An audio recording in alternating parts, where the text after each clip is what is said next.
फलित ज्योतिष शुभ ग्रहों के योग। यदि लग्न में शुभ ग्रह हों या लग्न को शुभ ग्रह देखते हों और लग्नेश अस्त न होकर उत्तम स्थान में स्वराशि का या स्वक्षेत्री होकर बैठा हो तो चामर योग होता है। इस योग में उत्पन्न होना वह शुक्ल पक्ष के चंद्रमा की तरह वृद्धि को प्राप्त करता है। शुक्ल पक्ष के चंद्रमा की भांति वह सुंदर और सुशील भी होता है। ऐसा व्यक्ति लक्ष्मीवान, कीर्तिवान, दीर्घायु और जनपति, अनेक जनों पर हुकूमत करने वाला होता है।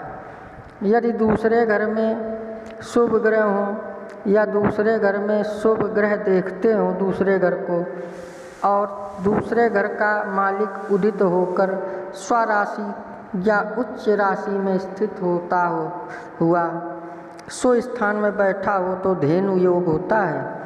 ऐसा व्यक्ति स्वर्ण, धन, धान्य, रत्न, समृद्धि, राज के समान होता है। राज के दो अर्थ हैं, राजाओं का राजा और कुबेर। भावार्थ यह है कि ऐसा व्यक्ति धनी होता है। दूसरे घर से विद्या, कुटुंब, भोजन, पान, पीने की वस्तु आदि का भी विचार किया जाता है। और दूसरा स्थान तथा दूसरे स्थान के स्वामी के बलवान होने से ऐसे व्यक्ति को उत्तम भोजन, पेय पदार्थ, विद्या, बड़े कुटुंब का सुख आदि प्राप्त होंगे। दक्षिण भारत में दूसरे घर से भी विद्या का विचार किया जाता है। वास्तव में दूसरा घर मुख, जिह्वा या वाणी का है। वाणी और विद्या में बहुत समानता है। 3. यदि तृतीय भाव में शुभ ग्रह हों या इस भाव को शुभ ग्रह देखते हों और तृतीय भाव का स्वामी अस्त न हो और अपनी राशि या उच्च राशि में स्थित होकर उत्तम स्थान में हो तो शौर्य योग होता है। ऐसा व्यक्ति बहुत पराक्रमी होता है और उसके छोटे भाई यशस्वी और भ्रात भक्त होते हैं। इसके भाई और लोग जातक की प्रशंसा भी करते हैं। कहने का तात्पर्य यह है कि तृतीय स्थान का भाई बहन पराक्रम संबंधी पूर्ण सुख प्राप्त होता है। ऐसा व्यक्ति स्वयं भी बहुत यशस्वी होता है और राज्य कार्य में निरत रहता है। फलितार्थ यह है कि अच्छे सरकारी ओहदे पर आसीन होता है। मंत्रेश्वर महाराज ने यह भी लिखा है कि राम के समान पराक्रमी हो, किंतु इसे अर्थवाद समझना चाहिए। यदि चतुर्थ स्थान में शुभ ग्रह हो या शुभ ग्रह चतुर्थ चौथे स्थान को देखते हों, चतुर्थेश अस्त न हो और अपनी स्वराशि या उच्च राशि में स्थित होकर उत्तम स्थान में हो तो अम्बुधि या जलधि योग होता है। अम्बुधि या जलधि समुद्र को कहते हैं। इस योग में उत्पन्न मनुष्य को गो संपत्ति, गाय, बैल आदि, धन, धान्य आदि पर्याप्त मात्रा में प्राप्त होते हैं। इसका मकान बहुत सुंदर होता है। बंधुओं की बहुतायत रहती है, अर्थात बंधुओं से सुख प्राप्त होता है। उत्तम स्त्री, रत्न, वस्त्र, भूषण आदि के साथ साथ आदरणीय उत्तम स्थान प्राप्त होता है। ऐसे मनुष्य का मुख सुख स्थिर होता है, अर्थात दीर्घ काल तक वह सुखी रहता है। उसे हाथी, घोड़े, पालकी आदि का पूर्ण सुख प्राप्त हो और राजा भी उसका सम्मान करें।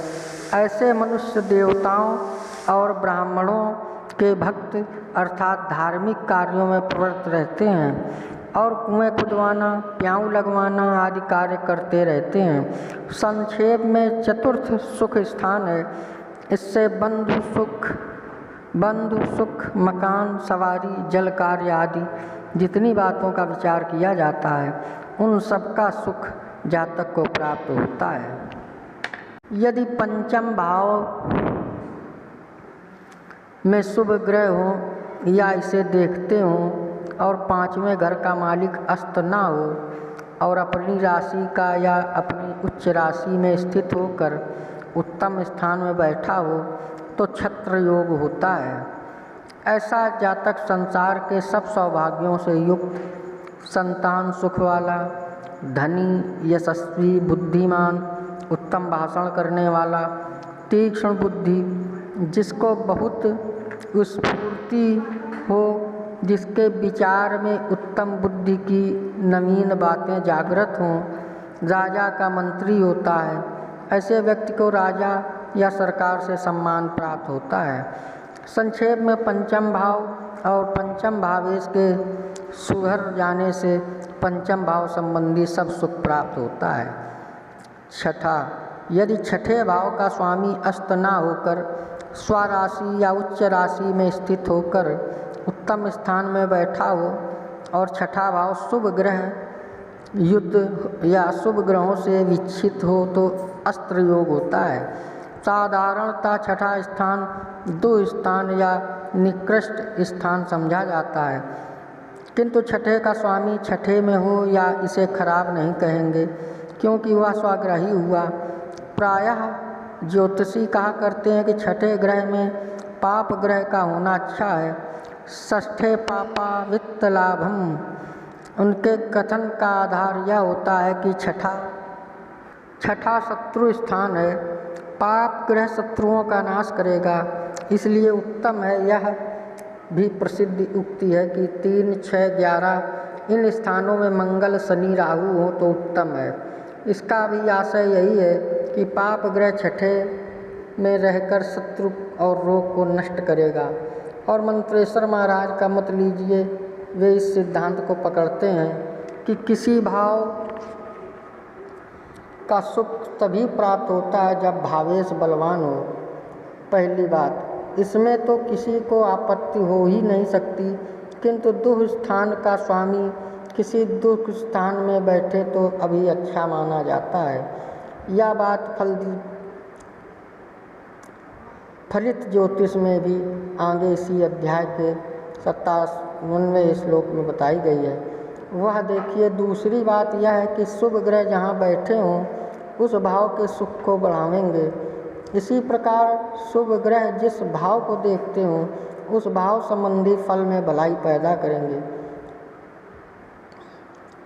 छठे स्थान में बृहस्पति और केतु हैं। शनि इस भाव को आधी दृष्टि से देखता है, मंगल पूर्ण दृष्टि से और शुक्र व बुध चौथाई दृष्टि से देखते हैं। इसलिए शुभाशुभ दोनों दृष्टियों के होने के कारण तथा शुभ ग्रह बृहस्पति एवं पाप ग्रह केतु दोनों के छठे घर में बैठने के कारण पूर्ण रूप से अस्त्र योग घटित नहीं होता, किंतु षष्ठेश का मालिक बलवान होकर अपने घर में बैठा है, इस कारण हम तो अस्त्र योग मानेंगे।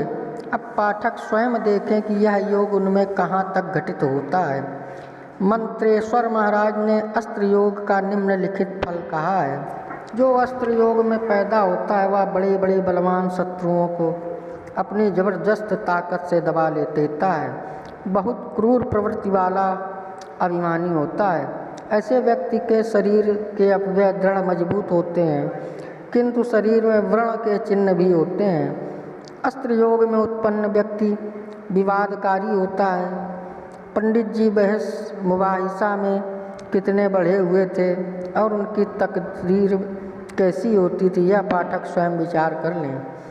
सप्तम, यदि सप्तम स्थान पर शुभ ग्रहों की दृष्टि हो और सप्तम स्थान में शुभ ग्रह बैठे हों एवं सप्तम स्थान का स्वामी स्वराशि या उच्च राशि का होकर उत्तम स्थान में बैठा हो तो काम योग होता है। सप्तमेश अस्त नहीं होना चाहिए। जो व्यक्ति काम योग में उत्पन्न होते हैं वे लोग परदार परांगमुख होते हैं, अर्थात व्यभिचारी नहीं होते। ऐसे व्यक्ति को उत्तम स्त्री संतान बंधुओं का सुख प्राप्त होता है।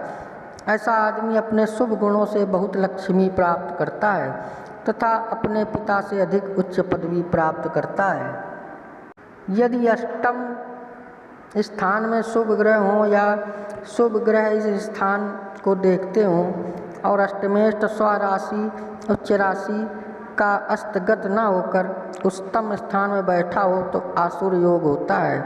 इसका फल निकृष्ट है। ऐसा आदमी स्वार्थी, कुकर्मी, दरिद्री, दुराग्रही, बुरी तरह जिद करने वाला, चुगलखोर और दूसरों का काम बिगाड़ने वाला होता है। अपने किए हुए दुष्ट कार्यों के परिणाम स्वरूप ऐसा मनुष्य स्वयं हानि और दुख उठाता है। 9. यदि नवम भाव में शुभ ग्रह बैठे हों, नवम भाव को शुभ ग्रह देखते हों, नवम भाव का स्वामी सूर्य किरणों के सानिध्य से अस्तगत न होकर अपनी राशि या अपनी उच्च राशि में स्थित होता हुआ उत्तम स्थान में बलवान बैठा हो तो भाग्य योग होता है। ऐसा व्यक्ति जब पालकी में जाता है तो उसके दोनों ओर चंवर रहते हैं और उसके साथ साथ आगे पीछे बाजे बजते हुए चलते हैं। प्राचीन समय में इस प्रकार की सवारी प्राप्त होना चंवर, पालकी और बाजों के साथ परम ऐश्वर्य समझा जाता था। ऐसे आदमी के सदैव रहने वाली लक्ष्मी प्राप्त होती है, अर्थात सदैव पूर्ण धनी रहता है। बड़े बड़े आदमी ऐसे व्यक्ति को नमस्कार करते हैं। वह अपने माता पिता का, पितरों, ब्राह्मणों और देवताओं का पूजन कर सदैव उनको प्रसन्न रखता है। भाग्य योग में उत्पन्न व्यक्ति अपने कुल की कीर्ति को बढ़ाने वाला आचारनिष्ठ सहृदय होता है। नवम में शुभ ग्रह होने से शुभ हृदय वाला और पाप ग्रह होने से कुकर्म वृत्ति वाला मनुष्य होता है। नवम पर शुभाशुभ दृष्टि का भी यही अर्थ समझना चाहिए। यदि दसम भाव में शुभ ग्रह बैठे हों और दसम भाव को शुभ ग्रह देखते हों तथा दसम का मालिक अस्त न होकर उत्तम स्थान में बैठकर अपनी उच्च राशि या स्वराशि में स्थित हो तो ख्याति योग होता है। जो इस योग में उत्पन्न हो वह उत्तम कर्म करता है और उसके कार्य की सब प्रशंसा करते हैं। ऐसा व्यक्ति नृप होकर अपनी प्रजा की अच्छी रक्षा करता है और लोक में ख्याति प्राप्त करता है। ऐसे जातक को स्त्री, पुत्र, मित्र और धन का पूर्ण सुख प्राप्त होता है और भाग्यवान होता है। 11. यदि लाभेश अस्त न होकर अपनी स्वयं की राशि या उच्च राशि में स्थित होकर लग्न से उत्तम स्थान में बैठा हो और लाभ स्थान में शुभ ग्रह बैठे हों या इस स्थान एकादश को शुभ ग्रह देखते हों तो सुपारिजात योग होता है। इस योग में उत्पन्न होता है वह अच्छे कुटुंब वाला, अर्थ संग्रह करने से धनी, नित्य मंगल, शुभ कार्यों में भाग लेने वाला, पुण्य कथाओं के सुनने में तथा भक्ति में समय लगाने वाला, विद्वान और सत्कर्म करने वाला होता है। 12. यदि 12वें घर में शुभ ग्रह बैठे हो या इस घर को शुभ ग्रह देखते हो और इस घर का मालिक स्वराशि या उच्च राशि में स्थित होकर लग्न से उत्तम स्थान में बैठा हो तो मूसल योग होता है। जो मूसल योग में उत्पन्न होता है उसको बड़ी कठिनता से धन प्राप्ति होती है। उसकी संपत्ति चंचल होती है, अर्थात कभी धन रहता है और कभी नहीं रहता। ऐसा व्यक्ति बहुत व्यय करने वाला होता है परंतु वाजिब काम में ही खर्च करता है। ऐसे व्यक्ति को अन्य लोग शत्रु दबा लेते हैं। मूसल योग में उत्पन्न व्यक्ति चपल और मूर्ख होता है किंतु उसे जीवन के अंत में स्वर्ग प्राप्ति होती है। लग्न से 12 भाव पर्यंत यदि प्रत्येक शुभ ग्रह से युक्त विच्छित हों और भावेश उच्च राशि या स्वराशि में स्थित होकर लग्न से उत्तम स्थान में बैठा हो तो क्रमशः 12 योग होते हैं। उनके पृथक पृथक क्या क्या फल होते हैं यह ऊपर बताया गया। आपको हमारा वीडियो कैसा लगता है कृपया कमेंट्स में बताएं। सब्सक्राइब करें, लाइक करें, शेयर करें। जय श्री राम।